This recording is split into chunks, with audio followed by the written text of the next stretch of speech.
Le Buzz Room Service. Le Buzz Room Service. À côté de chez vous, il y a forcément quelqu'un qui fait le buzz. Ouais, la magie de Noël, c'est avant tout des histoires qu'on raconte et qu'on rencontre aussi des histoires, des fois, hein, mais c'est autre chose, aux enfants pour les faire voyager au pays de l'imaginaire. Et c'est super important, ça. Moi, je te vois venir. Toi, t'as envie que je te raconte une histoire? Ah, s'il te plaît, je sais que t'aimes bien raconter et puis tu racontes bien. Ça dépend des jours, mais pourquoi pas, on va essayer.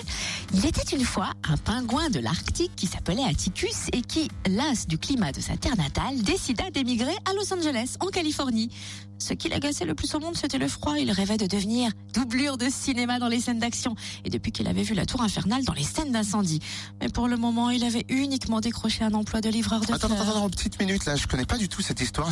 Comment ça s'appelle? Le pingouin, la fleur et l'écharpe. C'est un conte de Don Vicente. Don qui? Parce que moi, pardon, Diego de la Vega. Hola, ¿qué tal? Aïe, aïe, aïe. Et Don Juan, je connais pas d'autres. Tu peux dire Don Juan aussi, chez nous on connaît mieux. Don Vicente, c'est un auteur espagnol, donc vous l'avez compris. Mais c'est une Dijonnaise qui va nous le faire découvrir, Audrey Bussière. En fait, elle le connaît personnellement, elle a décidé de traduire ses contes en français. Et pour pouvoir les publier, elle a lancé une campagne de financement participatif qui s'achève demain. Donc il y a urgence, elle va nous raconter tout ça. Bonjour Audrey. Bonjour Cynthia. Alors présentez-nous Don Vicente, comment l'avez-vous rencontré et pourquoi avoir eu envie de traduire en français ces contes espagnols? Alors c'est un peu personnel, mais je vais le dire en fait. Don Vicente n'est autre que mon compagnon en fait. Et ce Don Vicente n'a jamais eu l'ambition d'écrire des contes. C'est parti d'un jeu entre nous de dire 3 mots en l'air et à partir de ces 3 mots d'inventer une histoire et que j'ai trouvé tellement chouette, tellement sympa, tellement jolie qu'il y a un moment donné je lui ai demandé de les écrire. Et puis ça fait des années. Puis au gré du temps, j'ai décidé en fait de les consigner, enfin de les passer de son carnet où elles étaient toutes gribouillées en espagnol à un ordinateur moderne. Et puis après, je me suis dit que c'était quand même dommage de pas en faire part aux Français. Donc j'ai décidé de les traduire en français. Je trouvais qu'elles avaient une résonance universelle. J'avais envie de les partager, enfin pas de les garder que pour moi, même si c'était tentant de les avoir que pour moi aussi, parce que j'ai l'impression d'avoir un petit trésor entre les mains, quoi. Et surtout, ce sont des histoires originales qui ne se terminent pas comme la plupart des contes de fées. Ils se marièrent, eurent beaucoup d'enfants et vécurent heureux. Non, alors voilà, c'est pour ça qu'on les a baptisés. Alors en espagnol, c'est Chimpum. C'est des histoires qui terminent en Chimpun. Et puis en français, j'ai traduit ça en qui se termine en eau de boudin, parce que c'est vrai que souvent c'est assez dramatique, assez tragique. Le personnage tombe, meurt. Mais il me semblait que ça n'enlevait pas du tout, au contraire, toute la poésie, la beauté de l'histoire. Quelqu'un m'a dit que ça lui faisait penser un peu aux Fables de La Fontaine, enfin vraiment avec toute modestie gardée, parce que il n'y a pas du tout les rimes et la qualité de la langue.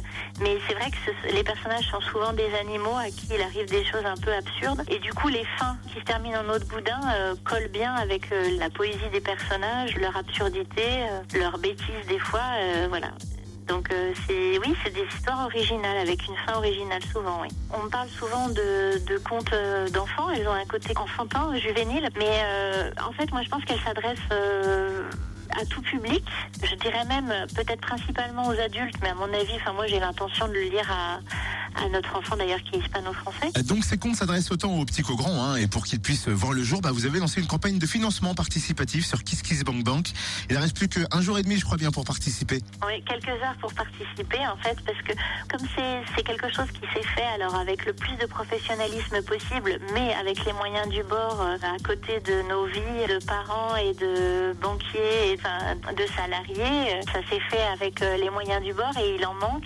Voilà, il nous manquait l'argent en fait pour imprimer le livre. Donc on a lancé une campagne sur un crowdfunding et qui s'achève demain, vous l'avez dit. Donc il reste plus que quelques heures pour participer. L'idée c'était aussi de faire connaître, non seulement de remplir la cagnotte qui nous manquait pour pouvoir passer à l'impression, parce que le livre il est terminé, il est bouclé, il est mis en page, il a été illustré par un jeune espagnol qui a plein de talent. Mais il nous manquait ça, et puis aussi c'était pour créer une petite émulation autour de ce Don Vicente qui est bien sûr inconnu et qui lui-même est un conteur qui s'ignore, donc dont le public que le public ignore encore plus, en proposant des contreparties un peu sympas. Eh ben merci en tout cas Audrey Bussière. Effectivement, il y a des contreparties plus que sympas. Par exemple, le livre dédicacé, des marque-pages et même pour les plus gros contributeurs, une histoire personnalisée. Il suffit de donner 3 mots à Don Vincente. Ouais, j'adore cette idée. Inventer une histoire à partir de 3 mots, c'est trop. excellent. En plus, ces histoires sont vraiment originales, elles sont rigolotes, décalées, enjouées, sans oublier les illustrations qui sont superbes. Vous pouvez d'ailleurs découvrir 2 histoires sur le site de la campagne de financement Kiss Kiss Bank Bank. Oui, C'est un peu compliqué. On vous laisse le lien sur le Facebook Room Service, vous vous connectez et vous avez l'adresse directement.